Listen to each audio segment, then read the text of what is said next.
Hello students, मैं मोहम्मद सरफराज नवाज़ commerce की इस ई लर्निंग क्लास में आपका वेलकम करता हूं। आज की इस क्लास में हम मॉनेटरी पॉलिसी के बारे में बात करेंगे और समझेंगे कि मॉनेटरी पॉलिसी क्या होती है और ये एक कंट्री के लिए कितनी ज़रूरी होती है। वैसे तो आप आए दिन न्यूज़पेपर में पढ़ते हैं और फिर टीवी में देखते हैं कि इन्फ्लेशन को लेकर आरबीआई ने एक बड़ा फ़ैसला लिया है या फिर म्यूचुअल फ़ंड ख़रीदने का टाइम आ गया है या फिर आरबीआई ने डेट क्राइसिस से निपटने के लिए मॉनेटरी पॉलिसी का ऐलान किया है। आरबीआई ने बॉन्ड मार्केट को लेकर एक नया खुलासा कर दिया है या फिर गोल्ड रेट के बढ़ जाने से या डॉलर के बढ़ने से और रुपये के गिरने को लेकर आरबीआई ने अपनी नई मॉनेटरी पॉलिसी में कुछ बड़े फैसले लिए हैं या फिर इकोनॉमी में रिसेशन आ रहा है और देखना ये है कि आरबीआई अपनी नई मॉनेटरी पॉलिसी में ऐसा क्या बड़े फैसले करती है। आरबीआई क्रेडिबिलिटी क्राइसिस में आ चुका है, लॉसेस बढ़ चुके हैं। अब देखना ये है कि आरबीआई अपनी नई मॉनेटरी पॉलिसी में क्या चेंजेस करता है। तो ऐसे कई सारे क्वेश्चंस होते हैं जो आए दिन आप सुनते रहते हैं, देखते रहते हैं। तो इन सब में कॉमन क्या है? इन सब क्वेश्चंस में कॉमन है आरबीआई और मॉनेटरी पॉलिसी।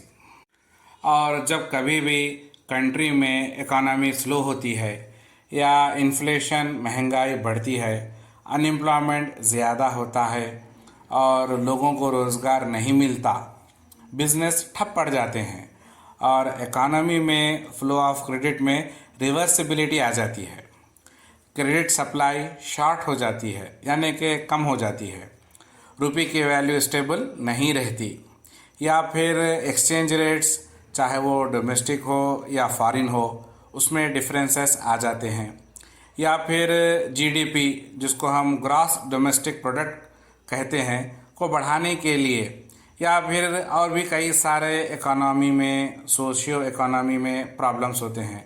इन सारे प्रॉब्लम्स को सॉल्व करने के लिए सेंट्रल बैंक ऑफ इंडिया जिसको हम आरबीआई कहते हैं एक पॉलिसी बनाता है जिसको हम मॉनेटरी पॉलिसी कहते हैं।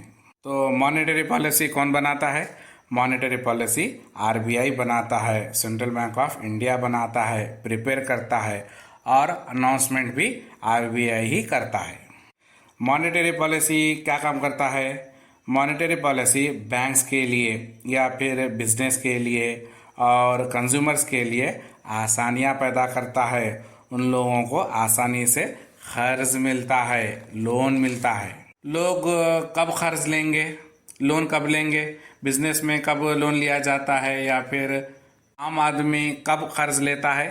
जब बैंक्स अपना इंटरेस्ट रेट कम करते हैं तो लोग कर्ज लेते हैं, बिजनेस मार्केट से बैंक से पैसे उठाता है। तो मार्केट में फ्लो ऑफ क्रेडिट ज़्यादा होता है, मनी सप्लाई बढ़ती है। ये सब कब होता है?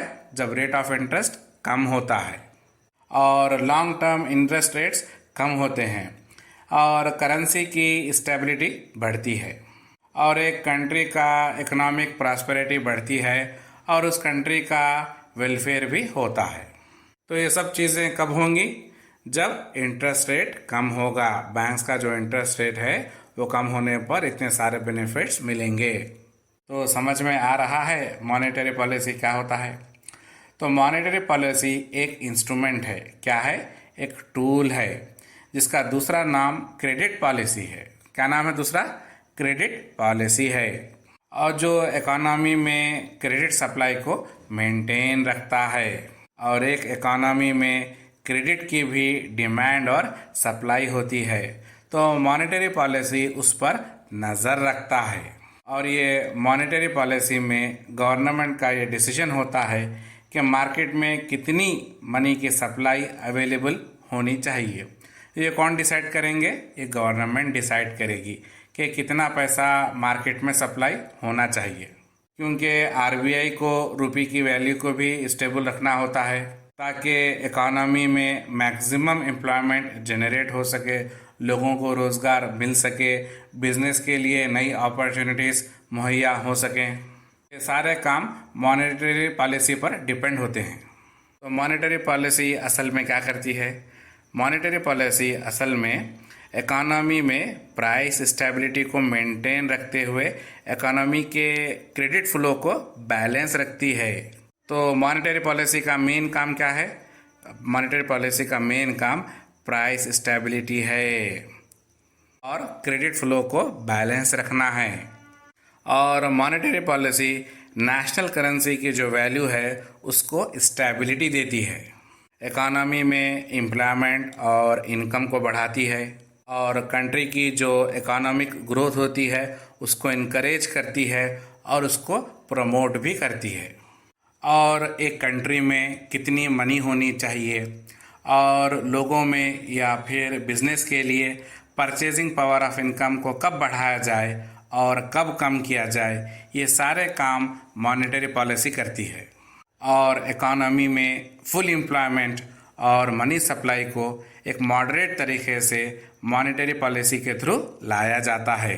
और एक कंट्री की इकोनॉमी में ढेर सारे प्रॉब्लम्स होते हैं, जैसे इन्फ्लेशन महंगाई है, अनएम्प्लॉयमेंट बेरोज़गारी है, डोमेस्टिक और फॉरेन एक्सचेंज रेट्स में डिफरेंसेस होते हैं। तो ऐसे में मॉनेटरी पॉलिसी क्या करती है? मनी सप्लाई ज़्यादा कर देती है, जिसकी वजह से डोमेस्टिक करेंसी की जो वैल्यू होती है वो फॉरेन एक्सचेंज रेट से चीपर हो जाती है, सस्ती हो जाती है। और ये सारा खेल मनी की डिमांड और सप्लाई का है और आरबीआई इसको फार्मूलेट करता है ताकि इकोनॉमी में लिक्विडिटी बरकरार रह सके। तो समझ में आ रहा है मॉनेटरी पॉलिसी क्या होती है? तो मॉनेटरी पॉलिसी क्या है? मॉनेटरी पॉलिसी एक मैक्रो इकोनॉमिक पॉलिसी है। कौन सी पॉलिसी है?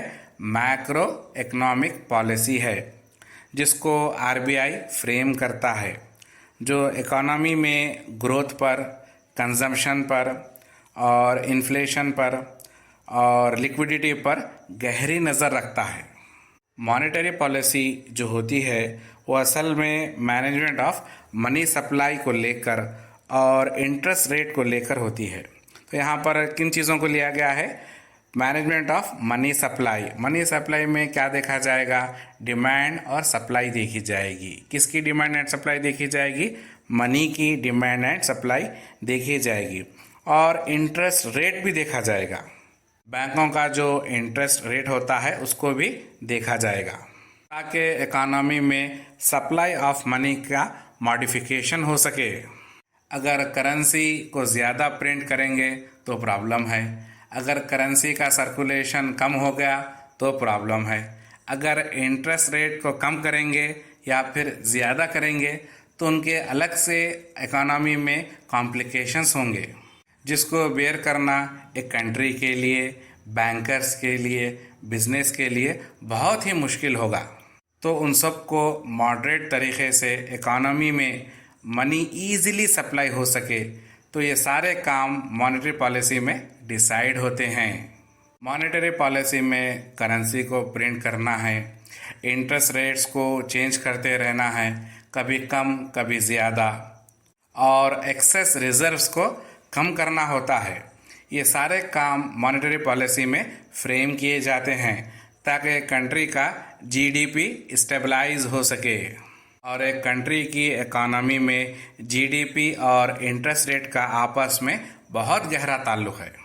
और जब एक कंट्री में रिसेशन आता है, कई लोगों के जॉब्स चले जाते हैं, बिजनेस नहीं चलता, तब अनएम्प्लॉयमेंट बढ़ जाता है, लोगों के बारोइंग्स कर्जे बढ़ जाते हैं और कंज्यूमर्स पैसे कम खर्च करने लगते हैं, जिसकी वजह से मार्केट में, इकोनॉमी में रिसेशन आता है।